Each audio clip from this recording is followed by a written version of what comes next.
Hey, what's up? I'm Guy. I'm John. This is our YouTube channel. Subscribe to it. It's a week one rocket ship. And like this video. Check out our podcast also below in the description. A lot of football talk I hear. A ton of it. We're going through every single game on the podcast. All right, John. So now we look ahead to this Niners-Cardinals game. And really, I think what this conversation serves as is a really big picture kind of discussion about Kyle Shanahan, right? Sean McVay's stock is still really high, but it's not where it would have been if he came off a Super Bowl loss and won 10, 11 games. And he can get a lot of that back because people still love him. But I think the recipe right now for Kyle, given that everyone looks at the 49ers as of this moment and says they've had a ton of injuries, there's a lot working against them offensively. But also they had the Chiefs on the ropes last year or this year in the Super Bowl. People look at him like, at least I do, like this year is kind of tailor-made for him to get his coach of the year, I think, if they can go win 10, 11 games. Now that's the hard part, is winning 10, 11 games.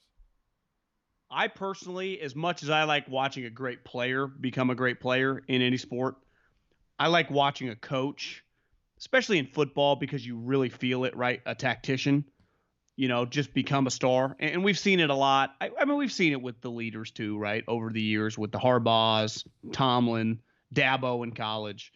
But it is pretty special when you see Belichick playing mind games on people, right? Or I think what Lincoln Riley is doing offensively at Oklahoma is just taking the sport of football by storm. And the hype Mike Leach has gotten over the years. And then kind of what Kyle and Sean McVay have become to the NFL.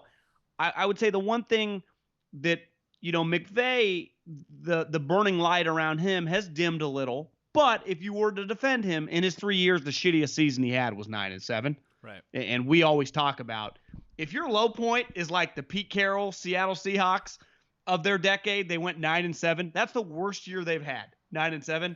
You're in pretty good shape, right?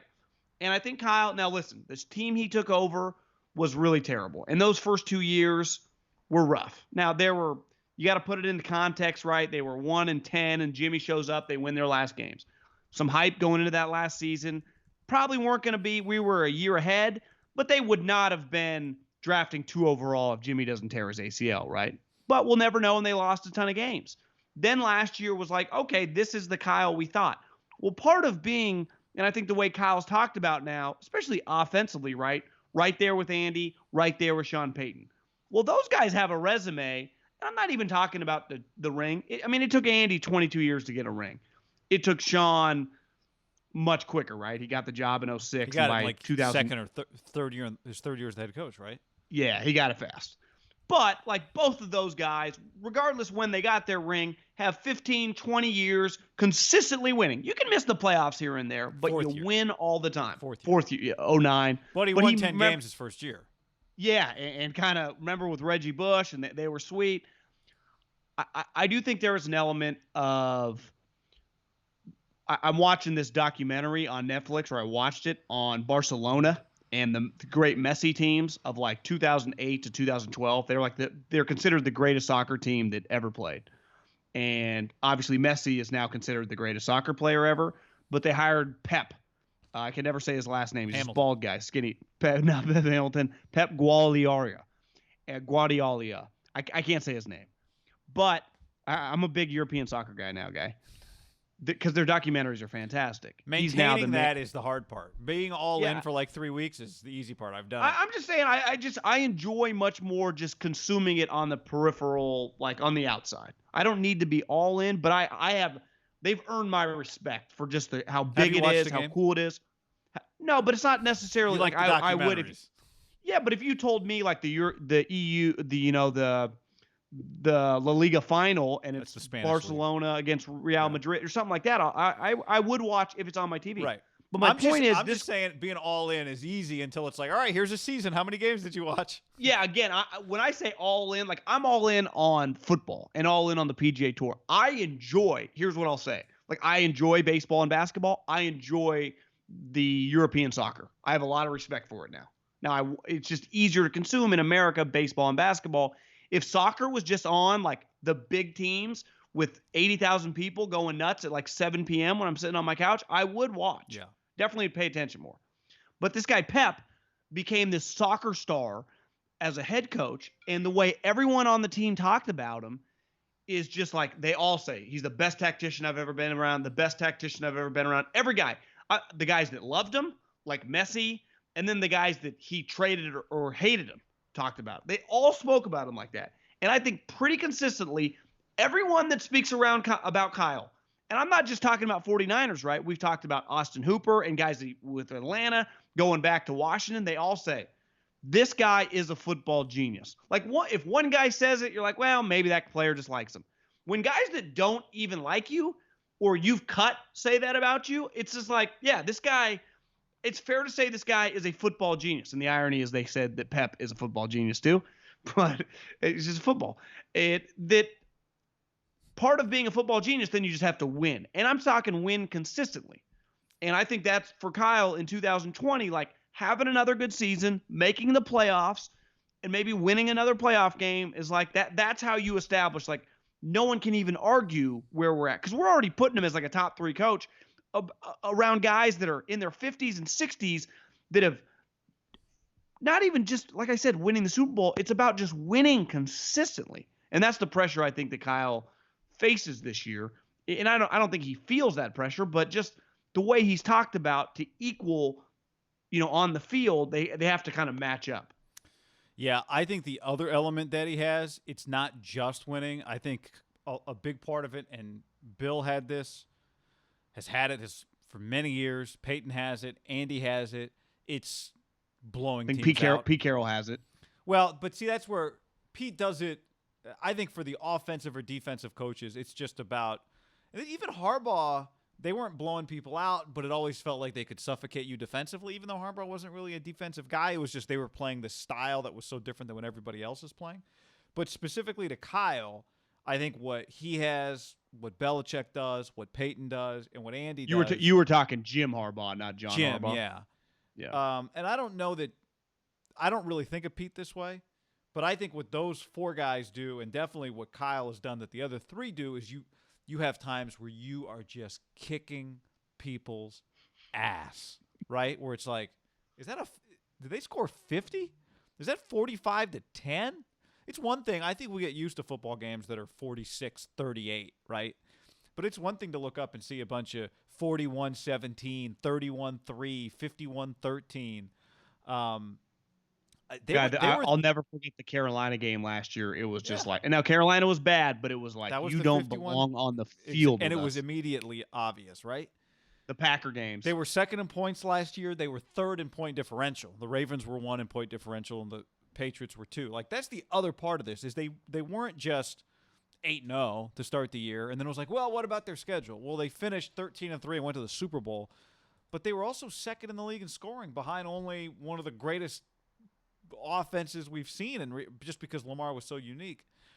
I think that's a big part of this with him too, right? And I think that was part of Sean's thing. It's like he's not just winning, but they got this offensive swag to them. I think that's what specifically Sean Payton and Andy Reid have. Like, I think that's why we compare them to those 2 guys so early. Like you said, it's too early to look at their resumes and put them on the same level. But when you get the kind of man on the street reviews from their players, very similar. I'd say similar to Andy's reviews from players.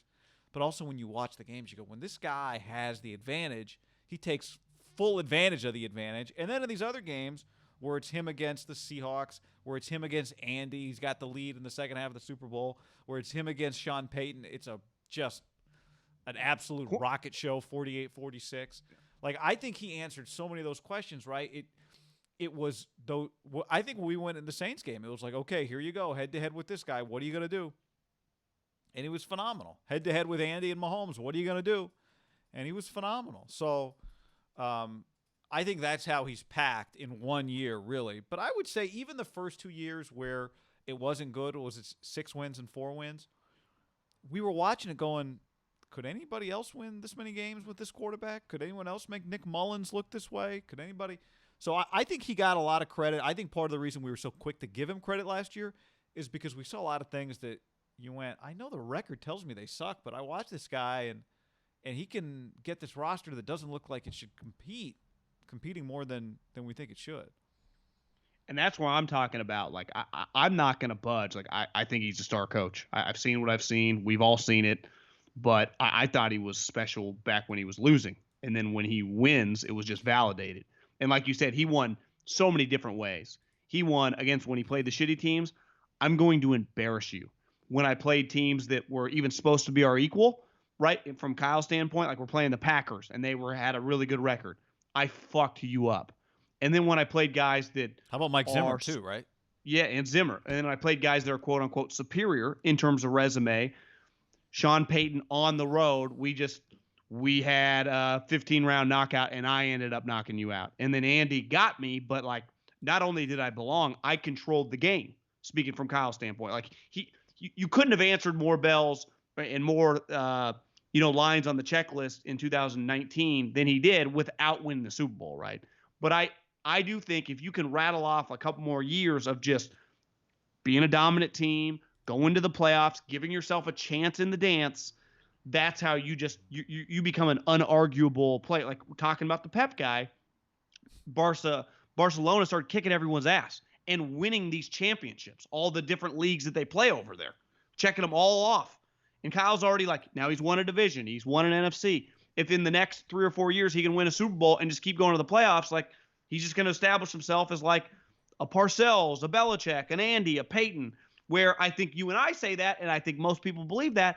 But if you have a couple down years, I think there are a lot of people that would have a normal take, like, is this guy a little overrated, right? Part of it is just putting your resume together over a period of time. Look at his dad. His dad gets to Denver, I think that first year, they have a really good season, and they make the playoffs. Then he wins a couple Super Bowls, but they just kept going back to the playoffs for years, and it's like Mike became an elite head coach. And now you don't even need to win 2 Super Bowls to become an elite head coach. I think right? Andy's the perfect example because he didn't get to that NFC Championship game. He had a run of 5 straight 11-plus win seasons, 11, 11, 12, 12, 13. In that run, the Super Bowl, appearance, where they won the NFC, was the 5th year of that run of 5 in a row. Wow.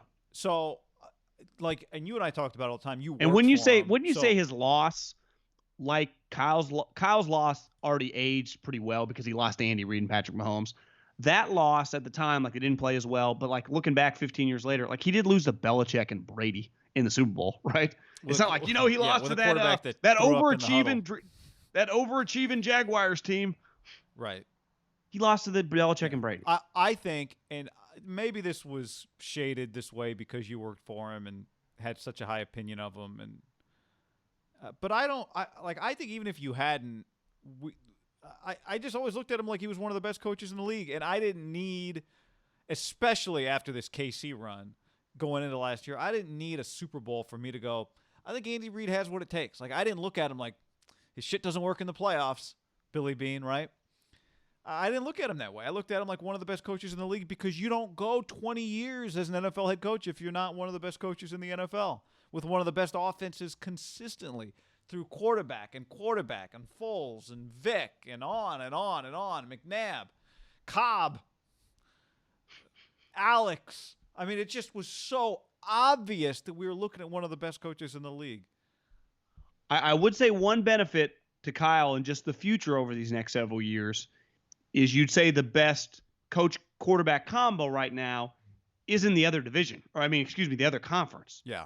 So you're not going to have to go through them to get to the Super Bowl. But, right? For sure. You're right, just in terms of appearances. And you think, yeah, I'm just saying, like, back when Walsh, if you look at like the 80s football, what Walsh did, he had to go through Parcells and the Ditka Bears and some of those Washington teams. Like, there are still really good teams in the NFC, but the best team in the league, Kyle will only have to face in the Super Bowl. And then after Walsh left, the Niners had to go through the Cowboys every year, basically. Then it kind of flipped. Like, obviously Seattle is still really good, and I think Rodgers is still alive, and I think the Eagles are solid. But still, are you going to be able to win 5 games in your division like you did last year every year? It's only getting. It's going to be difficult. But to me, if you win 4, that's big time. Well, I agree, but I'm just saying, like, that's hard. It's very hard. It was hard last year, guy. It was. Think how hard a couple 13-3 on paper looks easier than it was. Hell yeah. Because that stretch, I think the 8-0 stretch in a weird way was much easier than the 5-3 stretch, right? Yeah. That 5-3 stretch was a mother.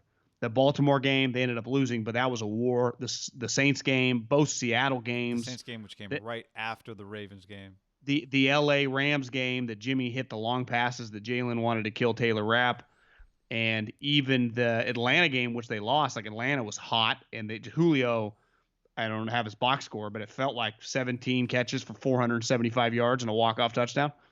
Or was it Austin Hooper that got the walk-off touchdown? No, it was Julio. It was just now Richard didn't play in that game, which you'd go, well, ideally, But no that's Richard advantage. but That's this is the football. deal. It's the NFL, yeah. Like, look at them right now, the Niners, right? Offensively, Yeah. Ayuk and Debo. You could tell me right now today they're both going to play. I don't know what that means though. Wouldn't you say in the NFC, a lot of potent quarterbacks / offenses, right? Obviously, in their division, the Rams have a bunch of weapons and a quarterback. Seattle has a star quarterback. Arizona's on the come offensively and an offensive head coach.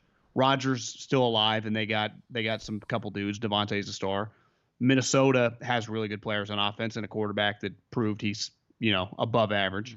And maybe you The don't get both those games at home in the playoffs every year, right? That's the other part of that. Now the Packers game they play the regular season, but the Cowboys offense is pretty loaded on paper, and just what we've seen. The Eagles still have a max quarterback and some skill guys. And these are right? all teams where you go, if you had to go, if you're going to Philly, if you're going to Dallas, if you're what about the NFC South? I mean, Brady and that if you're going squad, to Tampa, the Saints and those guys. I'm just keeping an eye on Atlanta. I'm not saying they're good, but I'm not saying they're bad yet. They're always like kind of a curveball team. They right? are. I mean, we're looking at a team now that had back-to-back 7-win seasons and almost fired its coach. So this is, and they've had good offenses. They've been top half. Just keep an eye. Just keep an eye. Look, I'm with you. I think you make the case for them. I'm just saying, like, they've had the best offense they had was the one Kyle coached, and they've been good the last 2 years, but it's not, top 8 good. It's top 15 good. But here's my point, guy. I actually say, like, listen, the NFC pretty solid, but I don't think there's no Ravens or the Chiefs, right? For sure. I mean, New Orleans was that. I look at them a little differently after they lost at home to the Minnesota Vikings. Like that can't happen. That can't happen. Yeah, I mean, I know it's a freak deal, but I just watched what they did against the Niners last year on the road, and it was just. I did see Drew say he's on borrowed time, so he's got to let it loose. Jameis waiting in the wings. Yeah, or Taysom. Jameis. Yeah.